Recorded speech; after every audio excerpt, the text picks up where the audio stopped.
Yeah, so guys, welcome to the Kofi Zulu Podcast and Media Hub. Today, I have with me a very brilliant young lady. She's a Ghanaian.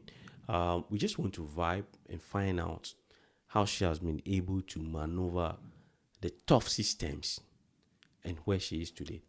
So you are welcome to the Kofi Zulu Podcast. Thank you. Hi, guys. My name is Bettina, and it's a pleasure being on Kofizulu Media today. Madam Bettina, Yeah. please, can you just give us a brief introduction of yourself? Tell us a little bit about your education and where you are now, your journey, just the journey. Okay. So like Kofi mentioned earlier, I'm Ghanaian. So I did a first degree in French and Political Science from University of Ghana. And as part of my program, I had the opportunity to do a year abroad. So I came to France for a year, and then I went back to complete my first degree. And then I came back 2 years later after my national service to do my master's. And I'm currently working in the United Kingdom. So that's just a brief introduction. Okay. Now, dear, why did you choose France to do your master's degree?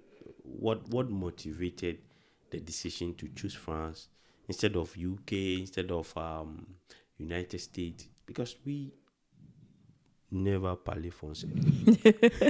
I know.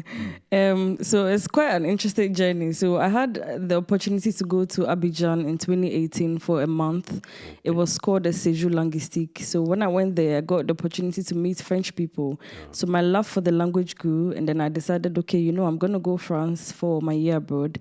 And then I loved it. I entirely loved the experience when I came here for my year abroad. So my reason for coming back to do my master's here was because of the experience I had a fallback during my year abroad. And so that was really my main motivation for coming back. I loved the educational system here. I loved the culture here. I loved the people, and I loved the language. I was motivated to learn the language and not only study in school and, studying to pass exams, but I wanted to be able to speak French for myself, and I would say that I've been successful with that. So that was really my main motivation for coming to France. Charlie, that sound academia. Academia. Okay, on this note, can you share with us some of the challenges or, as a student, you go through some challenges irrespective of how brilliant you are, how resourceful you are, you still have our own individual challenge. Can you share with us some of the challenges and how you resolve them? Yeah, definitely. So there was a vast difference I realized between my year abroad period and the master's degree period, because, for year abroad, they're only studying French. So sometimes, averagely in a week, I'll just do 20 hours. So I had a lot of time on my hands. But when I switched and then I started my master's, it was like, wait, hold on. Is it the same country?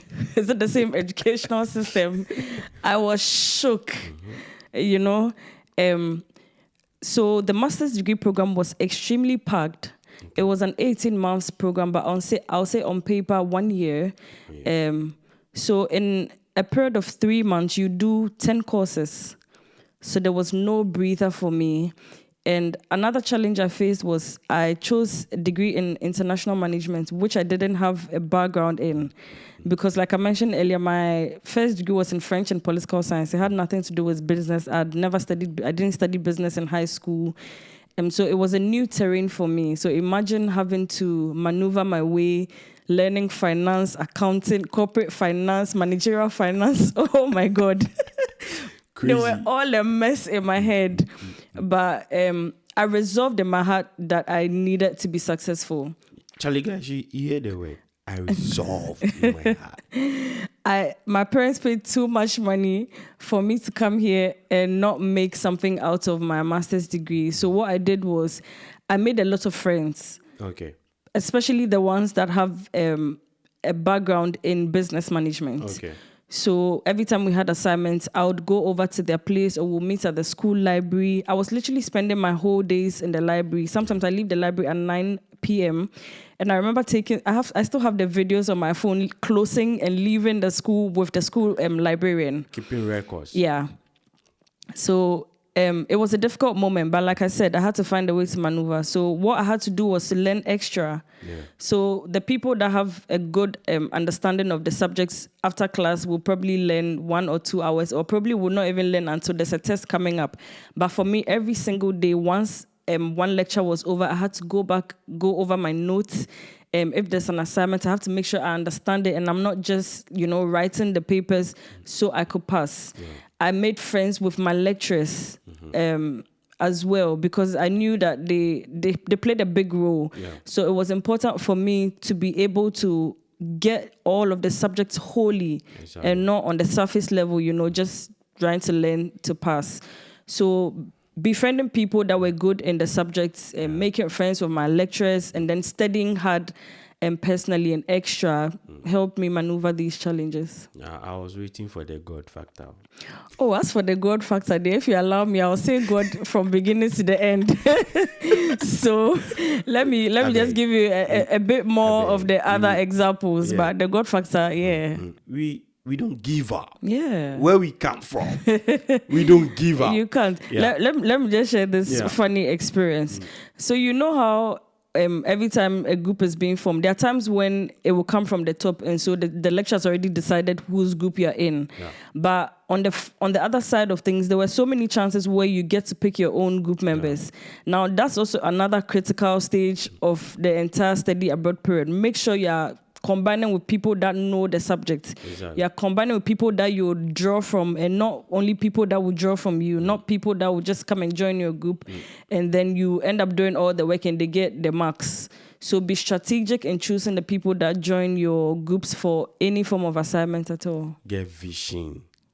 What will you tell any young girl out there who intends to come and study in France?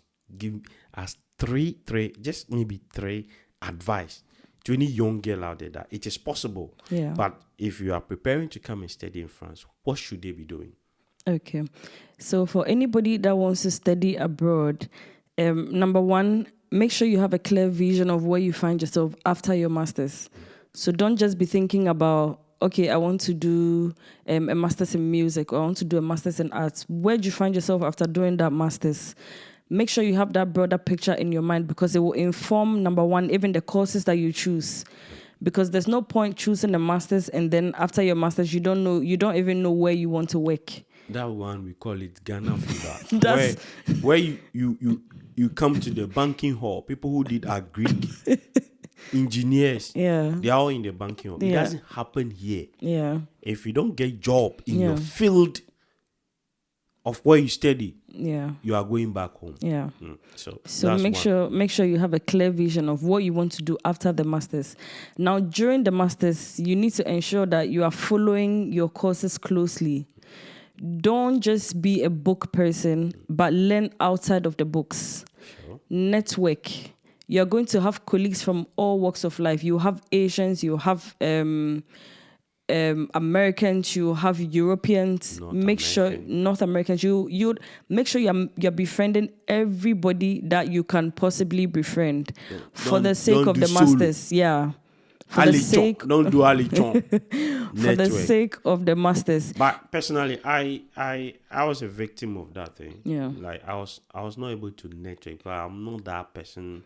But I'm learning. But you have to, you have to break out of your shell, because if you give yourself that excuse that I'm not that kind of person, you end up missing out on a lot. And I missed out. Yeah. You realize that outside of lectures, there are so many things that happen. There are activities. Your classmates will go out, sometimes not to places that even you are comfortable with, but because of the kind of relationship that you've created with them and the kind of benefits that you want to gain from those relationships in the future, you find yourself going out with your friends, meeting with people. I remember being invited to a Bloomberg networking event here in Nantes. I don't know how the people scouted us, but I went there, and then we were about 10 people from Audentia Business School.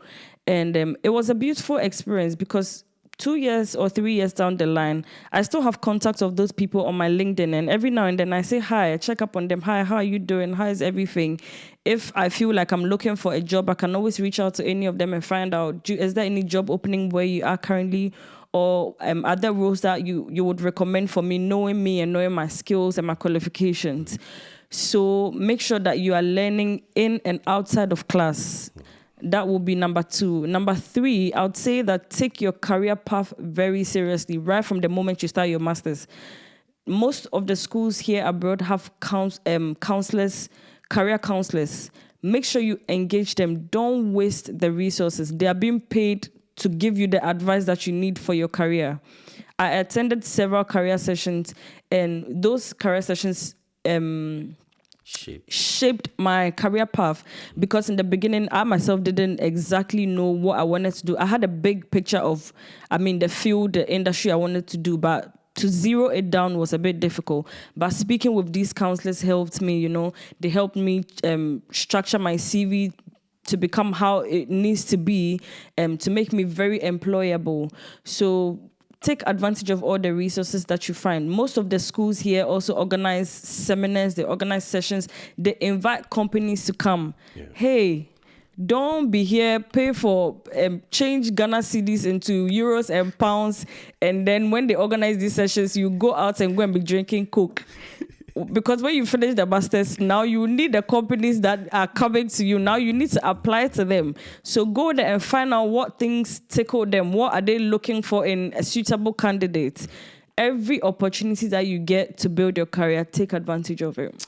Thank you. That is an advice you can only find on the Kofi Zulu Podcast. The reason why you have to subscribe to the channel on YouTube, Kofi Zulu Podcast and Media Hub, and follow me on Facebook, Kofi K Zulu. Guys, a lot is coming in. My final question to you. Yeah. Why now move to the UK? So for me, my main reason for moving to the UK is really for family reasons. Okay. My husband is in the UK, so it was just prudent for me after my program to move to the UK. And I'll say also because I didn't initially get a job in France. One of the good things that happened during my master's was, as part of the program, you get to do a year, 6 months or up to a year of internship in any country of your choice. It could be in France or anywhere else in the world. I got the opportunity, by the grace of God, to do my internship in Denmark. It was in the same field that I'm currently working in governance and leadership. And that experience actually made me get my current job. So what I'm doing in the UK now is a job I didn't even apply for. The company just looked out for me on LinkedIn, and then they reached out to me and said, hey, there's an opening here as an operations agent in this government field. And it's actually a job that allows you to work directly for the French consulate. And I said, hey, if my experiences have brought me here, why not? I took it, and that's where I am right now. So my reason for moving from France to the UK was really for family reasons. And the opportunity also. Yeah. So that one, we can't take it. For me, I'm here, even if they call me Ukraine right now. If the money is good, I'll leave the money for the family. If you have the opportunity to say this to a group of young ladies, what will you tell them? Okay. So more than being enthused by everything I've shared here today, I would actually want you to be encouraged, knowing that even after everything I've shared, I'm nowhere near where I ought to be. All of these things are just beginning stages. I'm literally just at the early part of my career. As a young lady, I believe that everything that you do right up from preschool until you get to uni, you start making your own decisions, will determine the kind of woman you become tomorrow. The schools you're going to attend, the people that you befriend, just know that everything that happens is in line to shape you for the woman that you're going to become tomorrow. I just want to encourage you. There's still good jobs out there. There's still good opportunities out there. Abroad may not be all rosy. I'm sure you've heard stories from so many people. Not everything that happens here is good, but there's a greater chance of succeeding in a less, controversial way, I would say. Sure. In a less controversial way. There are real opportunities that you can tap into once you qualify, or if you qualify for it. One good thing about being abroad is that here, nobody's looking at whether the boss likes you or not before they would even look at your CV and offer you an interview and all of that. Whether your father is part in of the ministry board of directors, or all of those things. if your hard work pull up, you get opportunities here are equal, I'll say, at least compared to back home. Some places are still funny, but I'll say 80%, there are still good opportunities out there. Take advantage of every single opportunity you get. I didn't used to be a very vocal person. I wouldn't be sitting here today if not for the international exposure that I've had. Because like he mentioned earlier, I've had the opportunity of now living and studying and now working in at least a few countries out there. Confidence level is top notch. So for every young lady out there, know that there's still opportunities out there. There are good opportunities out there. You want to become an engineer, you want to become a whatever it is, there's still good opportunities out there, and just tap into it. Okay. So if someone want to link up on LinkedIn for advice or direction, now you have become a role model. How can they reach you? Okay, so my name on LinkedIn is Bettina Degenu Oyeleye. He's going to put it up there. You see it on your screen. So you can just type the name on LinkedIn and then you find me. It's my name on all my social media handles. On Instagram, it's Tina D. And I'm happy to respond to any queries. I've actually been doing that for a couple of years now. I helped a couple of people who are now in Nordentia as well, the same university that I did my master's in. So I'm more than happy to help. So if you're out there, okay, you can only get this on Kofi Zulu Podcast or Media Hub. If you are out there and you're interested in applying for schools in France and you need some advice, you need some guidance, link up on LinkedIn and on other social media platform. Do follow her and follow us. Thank you for being part of this dream. Thank you for being part Thank you. of this dream. Thank you for having me.